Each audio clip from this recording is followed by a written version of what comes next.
mesdames et messieurs, amantes, amants de la littérature, bienvenue à Les Paroles restent, votre émission qui vous permet une incursion dans l'univers d'un écrivain de chez nous et qui permet à l'écriture de cet écrivain-là, qui sait, de s'envoler. Cette semaine, j'ai le bonheur d'accueillir André Lasselle. Bonjour André. Bonjour Éric. Bonjour. Originaire de Hawkesbury, André. Oui, comme toi. Oui, comme moi. Donc, tu as été chroniqueur culturel, littéraire précisément, notamment à Panorama. J'ai fait ça. Tu as eu ta propre chronique radiophonique intitulée Au cœur des mots. À la radio communautaire. À la radio communautaire. Ouais. Tu as aussi été chroniqueur, ou tu l'es toujours, je crois, chez Liaison. Oh non, ça fait un bon moment. Ça fait un bon moment. Tout ça s'est arrêté, mais ça a été quand même pendant plusieurs années, oui. Malheureusement, c'est fini, mais le malheur a son bonheur, parce qu'André, tu es la toute première écrivaine, poète, dis-je, à avoir été intronisée au Temple de la renommée de la poésie d'Ottawa, donc une initiative du Festival international de poésie d'Ottawa. Ben oui. Et tu es aussi, depuis le tout début de l'année 2017, la poète lauréate de la ville d'Ottawa. Oui, c'est vrai aussi. Hein? C'est beaucoup d'honneur qui me tombe dessus. Beaucoup d'honneur. J'ai essayé de cheminer là-dedans. Justement, à travers donc, ces aléas-là, entre la publication de Sol-Ciel, Ciel-Sol, La visiteuse qui vient de paraître aussi, ça a été une année où ce furent 2 ans très mouvementés. Beaucoup de choses. Oui, c'est vrai que c'est l'aboutissement, en fait, que ce soit Sol-Ciel, Ciel-Sol, cette espèce de rétrospective de tous mes recueils qui sont rassemblés dans un ouvrage. C'était pour moi un moment... on rêve à ça et puis ça arrive, donc on est content. Et puis ensuite, La visiteuse, je travaillais à ces textes-là depuis plusieurs années. Et puis enfin, je pensais jamais que j'allais venir à bout de ça. Mais voilà, La visiteuse est parmi nous et je suis très contente. Sol, ciel, ciel pluriel, sol pluriel. Ça a été préfacé par nul autre que François Paré-Sandré. C'est vrai. Ça, c'est pas rien. Non, j'étais contente. En fait, j'avais suggéré à ma maison d'édition, à Prise de parole, d'approcher François en souhaitant qu'il accepterait. Et oui, oui, parce qu'il connaît, il avait déjà parlé de plusieurs de mes recueils dans des articles ailleurs. Et je savais qu'il irait là où j'ai envie qu'on aille quand on fouille mes textes. Donc, non, j'étais très, très heureuse de ça. Et c'est une parution au sein de la collection BCF, la Bibliothèque canadienne-française. Ça non plus, c'est pas rien. On est content. On est content, c'est très bien résumé. Si on revenait, André, à ces fonctions, faute de meilleurs mots, qui sont exigées de ta part en tant que poète lauréate de la ville d'Ottawa, est-ce que tu pourrais nous préciser en quoi ça consiste? Ben, écoute, je pense que c'est assez, ça donne quand même beaucoup de liberté aux poètes qui reçoivent cette nomination. Personnellement, moi, j'ai eu envie d'avoir une vision de l'écriture à Ottawa comme telle, par les poètes. Donc, je lance ce projet de créer un corpus ottavien, poétique, mais aussi avec son volet artistique, donc avec des artistes visuels, donc qui vont sur... Alors, et pour moi, je le fais cette année, je vais le faire l'an prochain avec une thématique différente, et je souhaiterais que les poètes lauréats qui me succéderont continueront ça, parce qu'on peut à ce moment-là, créer vraiment un corpus important du souffle et de l'esprit et du cœur qui habitent cette ville. Parce qu'il n'y a rien de tel, mais c'est sûr qu'il y a des écrivains qui ont parlé d'Ottawa dans leurs romans ou ailleurs, mais ce que je veux dire, c'est que là, c'est la poésie. Hein? Et donc, la poésie nous entraîne toujours dans un registre qui n'est pas celui, c'est pas aussi prévisible qu'une histoire qu'on raconte. Absolument. Bon, mais alors voilà, donc m'est venue cette vision-là des choses et j'espère que de mener ça à bien pour les 2 ans, parce que ça dure 2 ans, cette nomination. Et puis, bon, il y aura d'autres choses également que je vais tenter de faire aussi. Mon budget étant un peu limité, il faudra que je sois très inventive. Mais il y a un budget qui t'est alloué quand même. Oui, j'ai un budget, oui. Mais il est limité parce que c'est les débuts. Ce sont les débuts de la nomination, donc il y a beaucoup de choses à faire sur le plan administratif qui ne seront pas le lot de ceux qui me succéderont. Et c'est aussi le couronnement, ça, d'un projet donc, qui a germé à l'esprit de quelques-uns des membres de VerseFest Ottawa, soit le Festival de poésie internationale d'Ottawa, mais avec le concours incommensurable de la Ville d'Ottawa. Oui, exactement. La Ville d'Ottawa est là-dedans de plein pied. Tout à fait. Et en fait, c'est bien les gens qui ont fait partie de ce comité, le volet francophone de ce comité, qui ont poussé ça, parce que c'était, autrefois, il y avait un poète lauréat, mais seulement anglophone. Et là, pour la première fois, il y a, bon, dans ce cas-ci, une poète lauréate francophone. C'est toi. Donc, c'est bien.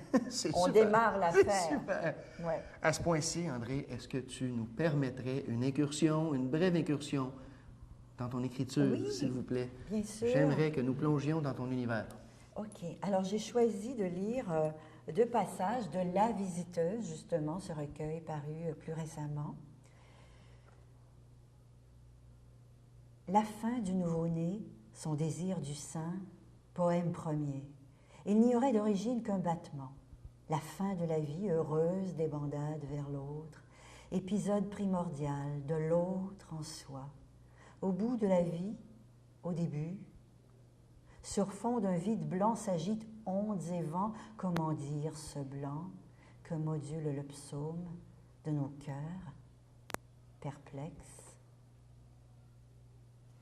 Elle surgit quand le temps s'ouvre et la laisse entrer dans ses mains. Ce que je ne vois pas me somme d'être ici, d'être là. Ses mains offrent sa présence, le temps, l'espace, d'une puissance. L'air frais entre ses doigts, le don se pose parce qu'elle arrive les mains vides. Que c'est beau. Que c'est beau. Merci. Et là, André, si tu me le permets, ben non, même si tu ne me le permets pas, je me servirai de tes mains. Parce que je tiens à ouvrir tes tiroirs et je tiens à ce que tu ouvres tes tiroirs. Oh, d'accord. Donc, on a devant soi 3 tiroirs. OK. Le tiroir du haut, soit le tiroir de la tête. Oui. Le tiroir du centre, soit le tiroir des sens. Et le tiroir du bas, soit le tiroir du cœur. Tu choisis le tiroir tel que le tout appelle. Tu choisis l'une de 6 questions. Les questions sont disposées dans un ordre de pénétration en profondeur, à savoir que la question 1 est la question qui est la plus en surface. Ça va? OK.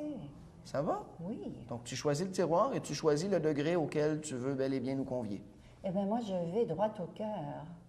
Le tiroir du cœur. Et j'irai peut-être dans la question 5. La question 5. André Lasselle, Oui. quelle est ta conception de l'amitié? Belle question. J'ai lu beaucoup sur l'amitié autrefois, parce que l'amitié, ça va très loin. Ça va très loin et on a des grandes peines quand une amitié se meurt ou qu'il y a rupture. Et pour moi, c'est important parce que l'échange se situe à un niveau tellement différent que, bon, dans l'amour avec un être, par exemple, parce que l'amour a tellement de visages aussi, mais si on s'en tient à la relation qu'on établit avec l'ami, pour moi, d'abord, c'est voué à être plus, comment dire, j'y vois plus, ça dure plus longtemps, quelque part. Et c'est en profondeur, en ce qui me concerne, parce que je suis comme ça. Et donc, je ne suis pas intéressée par ce qui se passe tellement à la surface des choses. Donc, c'est en profondeur et aussi, il y a beaucoup, c'est une aventure, c'est une grande aventure, parce que des fois, on se perd de vue pendant des années et on se retrouve. Et on se retrouve. Et qu'est-ce qui fait que ça dure, André, pendant ces longues années? Oui, mais il y en a qui ne durent pas. Et ça, c'est très dur, parce que, bon, on a quand même des vies et tout ça. Donc, il y a des gens qu'on n'oublie pas, même si on ne les voit plus. Et ça, moi, ça me revient avec soit les dates anniversaires, parce que c'est ça, et aussi, tout à coup, passe en tête, on se dit, ah, est-ce est-ce qu'elle est toujours là? Parce que maintenant, je vieillis, et donc je me dis, bon, moi, c'est ça, c'est la mort est plus proche que le reste. Et donc, je pense aussi à ses amis qui ont le même âge, et donc on se pose des questions, est-ce qu'elle est toujours là? Est-ce qu'elle vit toujours dans cette maison? Où est-elle? Et donc, même, ça ne meurt pas, même si on ne voit plus la personne, en tout cas, pour moi. Donc, Et les membres de la famille, André, où est-ce que ça se situe entre les échelons, si on veut, dans le diapason, là, entre l'amour et l'amitié? La famille, hein, c'est là dès le début de la vie. Et ben c'est ça, et moi je les ai tous perdus là maintenant. Parce que j'étais la plus jeune chez moi. Hein. Et donc ils sont tous partis. Très récemment, il y a 2 semaines, ma sœur aînée, en fait, il restait que ma sœur aînée et moi, la Benjamine, pendant un bout de temps, pendant quelques mois. Et puis ben là, tout à coup, c'est ça, on devient orphelin. Donc la famille, c'est extrêmement important, ça nous construit. Ça, étant la plus jeune, évidemment, j'avais tous ces frères et sœurs, ces 2 frères, ces 2 sœurs plus vieilles, plus vieux, qui, quelque part, sans me montrer la route, au moins je pouvais regarder, et qui ont été aussi des êtres de grande protection pour moi dans ma vie. Donc, écoute, la famille, c'est vrai, les gens vont dire, ben, la famille, on ne la choisit pas, et les amis, on les choisit. Ouais. Ça, il y a cette espèce de cliché qu'on va lancer, c'est vrai aussi. Mais la famille, c'est la vie, comment elle a commencé et comment elle se termine. C'est beaucoup ça. Très bien, très bien. Prochaine question, André. Prochain tiroir, donc. Léger, peut-être? OK, vas-y. Le tiroir d'essence, le tiroir Oh, de le la tiroir, tête OK, ou le tiroir du cœur encore? OK, allons avec la tête. Parce Le que tiroir de chez la moi, c'est tête, très important. très bien. Oui, c'est ça. Et à quel degré? J'irai avec le 6. Le 6. Oui. André, qu'est-ce que l'on doit à jamais retenir de toi? Oh, ciel. Mauvais choix.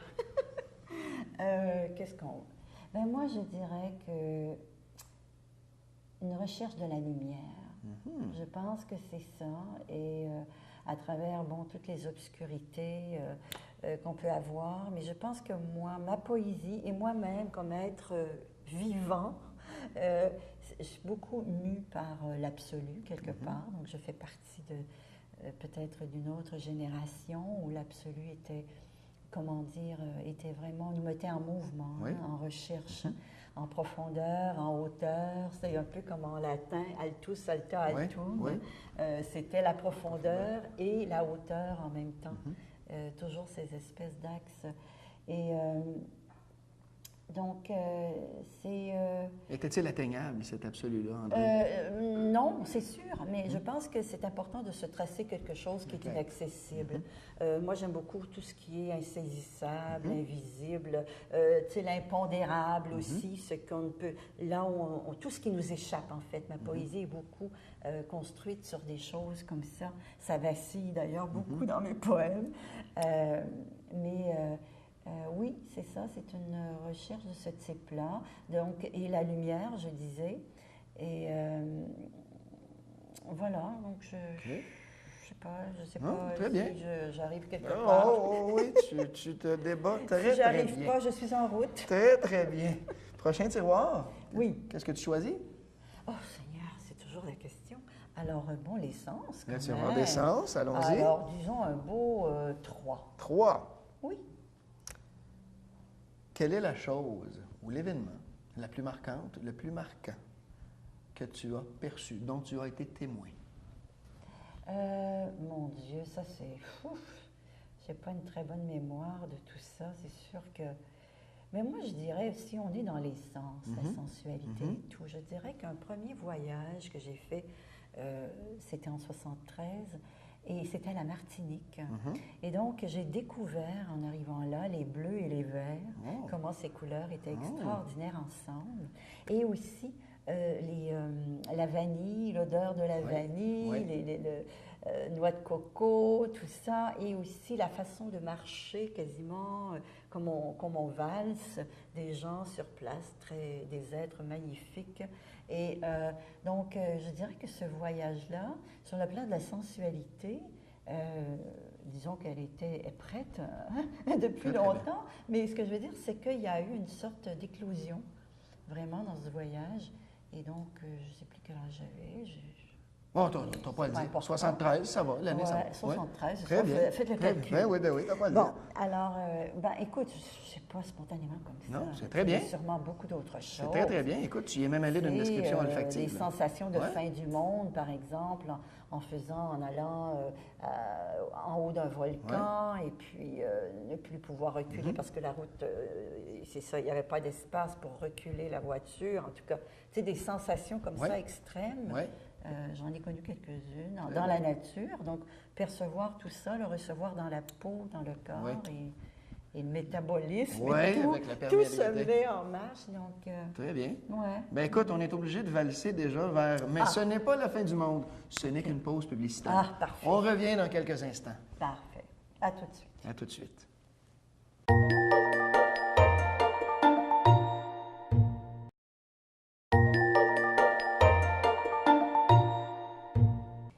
Nous voici, nous sommes de retour. Éric Charlebois, accompagné d'André Lasselle. André, Oui. pour les prochaines minutes, Aïe, aïe, aïe. tu deviens la diseuse de belle aventure. J'espère. 54 cartes, André. Ouais. Je les brasse, je Oui. les étale, Oui, pêle-mêle. tu fais bien ça.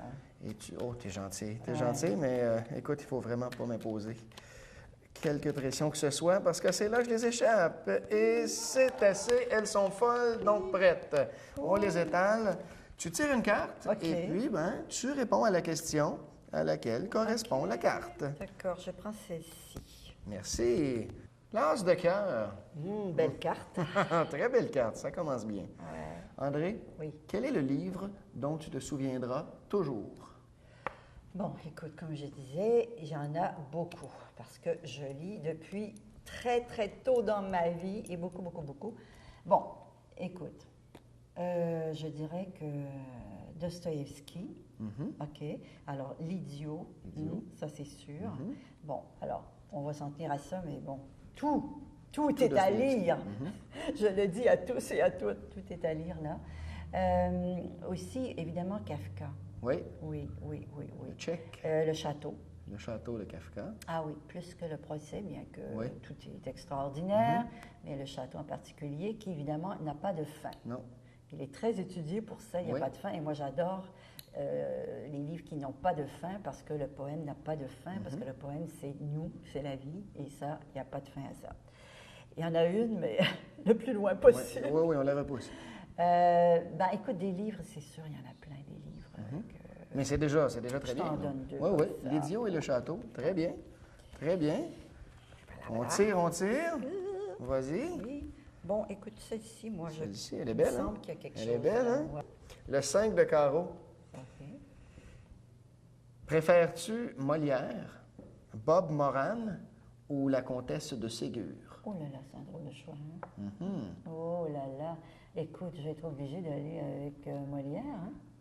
Pauvre Molière. Pauvre Molière, C'est pas obligé. gentil de dire ça comme ça, mais bon, écoute. Il nous entend pas. Dans les trois, je pense que Molière, quand même, c'est génial. Oui? Ouais, un peu plus que les deux. Un peu plus les deux autres. OK. Allons-y comme ça. Très bien.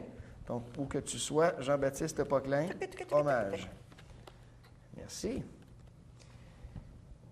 Qui est l'héroïne d'un quelconque livre que tu admires le plus? Mon Dieu, écoute.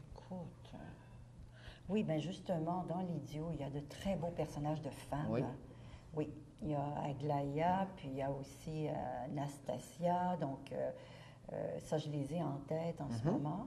Mais écoute, il y en a, c'est bête, hein, j'aimerais ça pouvoir, tu sais, tout de suite dire quelque chose de sensé, mais...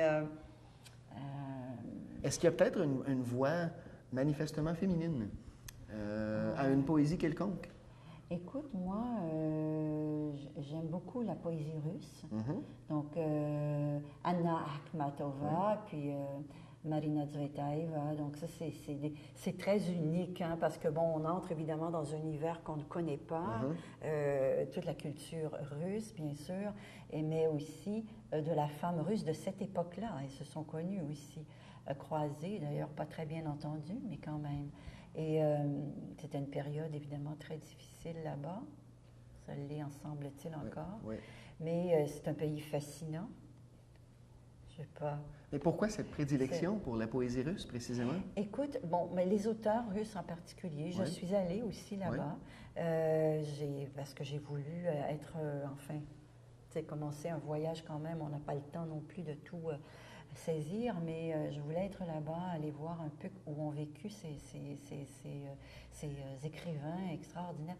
Qu'est-ce qui se passe dans la poésie russe, dans l'écriture russe? Écoute, il y a un fond. Ils vont très, très loin. C'est la profondeur psychique qui est traitée tout le temps.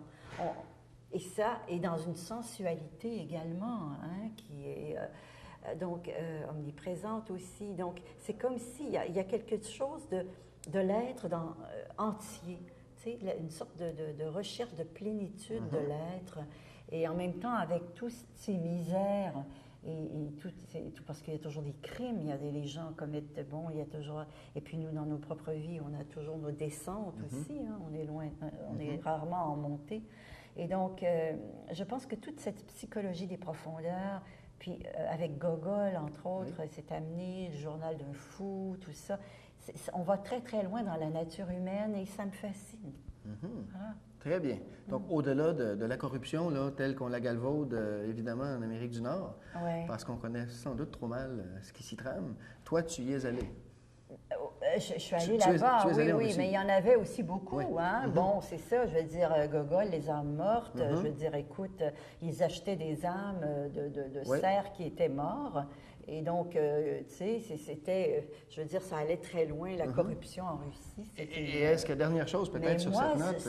Ça fait partie de la nature humaine, quelque part, tu comprends? Est-ce que ce refoulement-là ou cette dimension psychique-là, selon toi, ne pourrait pas être le résultat, justement, de l'oppression avec laquelle ou pas, au sein de laquelle ces gens-là ont vécu? Je pense que c'est comme quelque chose qui est là depuis toujours, et qui d'ailleurs est là depuis toujours ici aussi, mais des fois caché, d'une façon plus polie entre eux. Mais il y a beaucoup de monde en Russie, hein? C'est ça, il y a de tout, comme on dit, ici aussi. Mais je ne sais pas, moi je ne jugerai pas la situation actuelle comme telle, parce que pour moi, l'âme russe, c'est avant tout ça, avant la corruption, et ce sera là après la corruption. Donc, moi, c'est là que je vais, c'est dans l'âme russe. Donc, très bien. Au-delà de la corruption. Bien, au-delà et par-delà et en deçà, je veux dire, on y est quand même, parce que c'est la nature humaine. Tu sais. Et quand la misère est présente, plus il y a de misère, plus il y a de corruption aussi, c'est sûr. Donc, en tout cas, de toute façon, j'ai du mal à philosopher là-dessus parce que j'ai pas d'assises, si tu veux, pour... mais bon, voilà, c'est fascinant parce que c'est la nature humaine, dans ses extrêmes. Très bien. Dans ses extrêmes. Très bien. Ouais, c'est ça. Prochaine carte? Oh, carte. Le 2 de pique. Tiroir, carte. Le 2 de pique. André, oui. Aimes-tu l'expression « 2 de pique » ? Oh!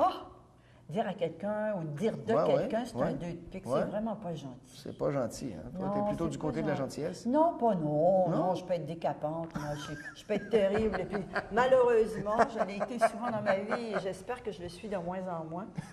Non, c'est ça, mais c'est les exigences qu'on a par rapport aux êtres qui sont autour de nous et par rapport à soi-même aussi. Donc, des fois, ça déteint sur nos attentes sur les autres et tout. Est-ce qu'il y a un livre ou une réalité littéraire qui, pour toi, incarne l'expression 2 de pique? Donc, on fait appel peut-être un peu au sens décapant, là. Moi, je trouve, je pense peut-être à l'humour actuel beaucoup. Ça fait très 2 de pique. Ah oui, hein? Moi, ça, j'ai pas de mal à le dire. Ah oui, hein? Je me sens pas mal à l'aise de dire ça. Je trouve que l'humour, en général, et malheureusement, parce qu'on aime rire, on adore rire, ça fait un bien énorme. Mais je trouve que tel qu'il est véhiculé depuis plusieurs années maintenant, je trouve qu'il y a une facilité, une sorte de... C'est tellement prévisible que, tu sais, non. Donc, je dirais qu'il y a beaucoup de 2 de pique qui sont humoristes. Dans la dérision même. Malheureusement. Je suis obligée de le dire. Non, c'est très bien. La question l'exigeait. Absolument. Écoute. Ben oui. Hein? C'est l'honnêteté avant toute chose. L'as de trèfle. Un autre as. Oui. Décidément, c'est une belle main. Oui, ça c'est... Quel est le livre que tu es le plus gêné d'avoir lu et aimé? Et aimer. Écoute, je ne suis pas gênée, mais les San Antonio, là, j'ai eu beaucoup de plaisir. J'ai Oui. rigolé avec Oui. ça beaucoup. Mais je pense que j'en lirai plus, là, Non. tu sais. Mais à l'époque, je n'étais pas gênée parce que j'en avais sur mon bureau. Oui. Ça ne me gênait pas du tout que quelqu'un voit que je lisais San Antonio, là. Mais c'était quelque chose, moi, les embarder là-dedans. Oui. Là. Oui, aïe, Et aïe. tu le lisais précisément J'avais, pour non, rire? j'adorais. C'était Oui. très drôle. Oui. Très, très drôle. Et c'était un humour, selon toi, Ah ben, qui chez était moi, plus fin, ça prenait pour moi à l'époque, mais comme je te dis maintenant, peut-être que je trouvais ça un peu grossier, peut-être maintenant, mais dans ce temps-là, ça me convenait complètement. Et je trouvais ça très drôle. J'en ai lu beaucoup. Donc, l'actualité San Antonio. Ouais, On écoute. en apprend, André. Vas-y. Et ça roule. Vas-y, et ça roule. Merci. Bien, décidément. L'as de pique. Oh, écoute. Oh, mon Dieu, l'as de pique. L'as Je sais de pas ce que ça pique. veut dire, ça. André, c'est une question purement de jeu. OK. Penses-tu que l'as devrait être le plus puissant ou le plus faible d'un paquet de cartes? Parce que pour certains jeux, l'as représente l'équivalent d'un 1, alors que pour d'autres jeux, l'as représente vraiment le summum. Ben moi, sais-tu, je préfère garder le summum. Il faut qu'il y en ait un quelque part, Oui. un summum. Si on abandonne l'as, qui devient un petit 1, mais 1, c'est intéressant aussi. Oui. Moi, j'aime beaucoup le début des choses, donc Oui. j'aime beaucoup les 1 aussi. Écoute, je sais pas, c'est des questions complètement ulu-berlu, écoute. Donc, tu aimerais que l'as, finalement, qu'il soit reste- à la fois le 1 et... Ben, il pourrait, parce que dans le suprême. fond, c'est l'alpha, l'oméga, le Voilà. début et la fin, et puis on n'en sort pas. Voilà. Ouais. Bien, écoute, André, ce n'est pas le début, c'est déjà la fin. Oh! C'est déjà la fin et je te remercie authentiquement. Ben, je te remercie aussi, de je t'être me suis prêté bien au jeu. amusée. Merci beaucoup. Moi Merci, aussi. Éric. Merci. Merci. Revenez-nous très bientôt pour un autre épisode de Les Paroles restent. Je tiens à remercier le Resto Bar chez Gabs et bonne fin de journée.